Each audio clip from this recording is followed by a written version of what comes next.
Snake Eater. Okay. So, Ground Zeroes. Metal Gear Solid 5 Ground Zeroes. I did a stream of almost all the game.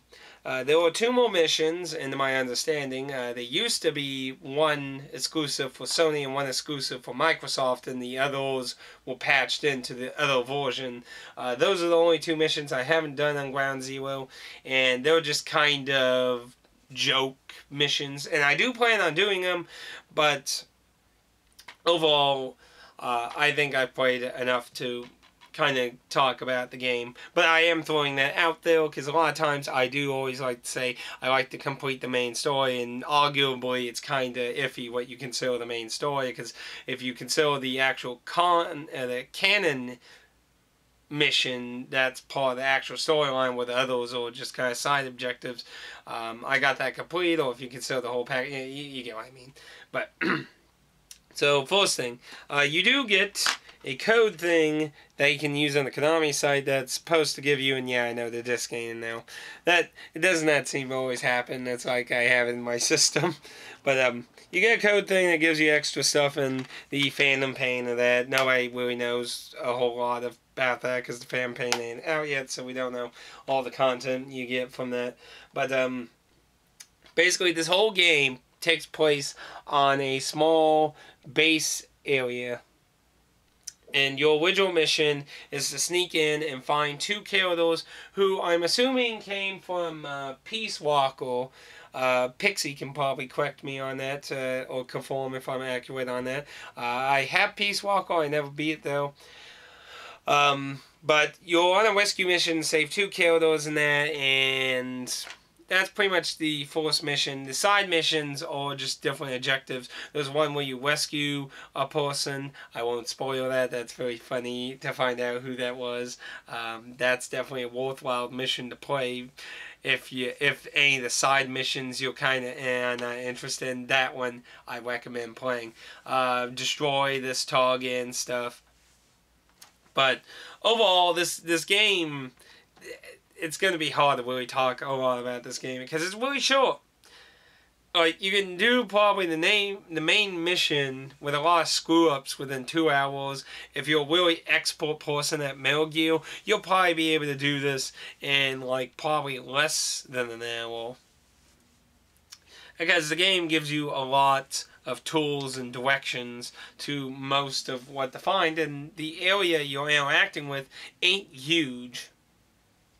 So the one point in the game where you have to kind of go off some sound effects, you can kind of assume the right direction based on the few locations of some of the sound effects you heard. But what's really fun is a lot of the just kind of messing around with a lot of the new stuff. One of the new things is using binoculars. I mean, binoculars themselves ain't new, but what's new with the binoculars is you can tag things, like tag and mark soldiers and unique things like anti-air guns, jeeps, and vehicles around, and they stay marked when you get out of the binoculars with a little icon, so you can see. You're kind of encouraged to survey the land, mark stuff. So you're like, oh, there's those soldiers I saw patrolling on the east side. They walked over here. I need to be careful and stuff.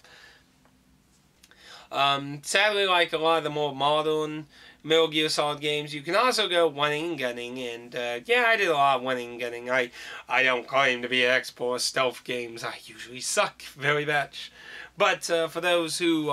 because I know that's been a lot of complaints since, I'd say probably around Metal Gear Solid 3, but it was really bad in Metal Gear Solid 4. You could really go guns a-blazing in Metal Gear Solid 4 very, very, very much. But the game does have a lot of stealth elements. CQC is a little different, though, from, like, Metal Gear Solid 3. I don't remember if it worked the same in 4. It's been a long time since I played 4. But In Metal Gear Solid 3, you could keep tapping it and you do kind of a combo thing, but in this, you just do a random punch thing, and when you do that, you just grab the person, take them to the ground, and you can interrogate them, kill them, knock them out and stuff, and, you know, usually you have that same thing. If you kill them, you hide the body. If you knock them out, they're going to eventually wake up and come hunt you down, or send a alert, or somebody will kick him and say, "Wake up, you fucking lazy-ass bum." Mainly, this game's life, its gameplay, really comes from replayability. There's lots of secrets, lots of weird stuff to find, lots of unique killers to kidnap into your helicopter, and all the different little extra missions have a lot of silly shit in them too. So in general, it's really a title that relies on replayability. If you're buying this solely for the story, it's going to be a very short experience. And if you're getting the game for that, you definitely don't want to pay a lot for it. I mean, I think the game originally came out for like $29 or $39, somewhere around now. Considering the amount of content for the canon story, I probably actually wouldn't pay more than $5. Now, if you're really into replaying a game for like 100% completionist and such, there is a lot of content when it comes to that regard. And then I would probably say it's more 15, maybe 20 in that value if you're one of those people that have to do everything, collect everything, find everything, do every trophy. And this game does not have a platinum trophy or, you know, a max list of achievements. And sometimes that gets confusing because there's some games that like get multiple platinums and stuff for collections and stuff. Sometimes I wonder how they do all that crap, but regardless. It was enjoyable, but it was a short experience. And like I said, I still do have 2 more side missions, and they're the most batshit out of all of them because they'll kind of like that whole thing in Metal Gear Solid. It's kind of like if you ever watched that Metal Gear Solid 3 theater movie where Raiden goes back in the past to kill Big Boss so he can be the main killer again or something. I mean, it's that kind of batshit ridiculous shit. Fourth wall breaking stuff. So, and I'm sure those are probably the most enjoyable, probably. But like I said, I hadn't played them yet. I do plan on getting those played too. But overall, if you're just going for the story mission, that's it, I wouldn't go more than $5. If you want to play more of it, you know, I'd say around $10 to $20, depending on how much. You probably want to go with the Xbox One or PS4 version if you have those options. I did not have those options when I bought the game because I didn't have PS4 at the time, which is why it's on the 3. But if you have them, that's probably the better version to get. But the PS3 version looked very impressive still. It looked very enjoyable. Don't know about the 360 version. I hope it's on one disc because I know a lot of late 360 games have been on multiple discs. That really sucks and is horrible. Really horrible. I hate that kind of shit. And install disc and then the play disc and but anyway. I enjoyed it, but it is a very short experience. There's probably not a whole lot more to say. I mean, if you played Metal Gear Solid 4, it has a lot of gun varieties and such. If you played most Metal Gear games, it functions a lot with claymores and the kneeling and crawling and such. I mean, there are some differences, like I said, with the binoculars marking stuff. You have a radar map thing and that.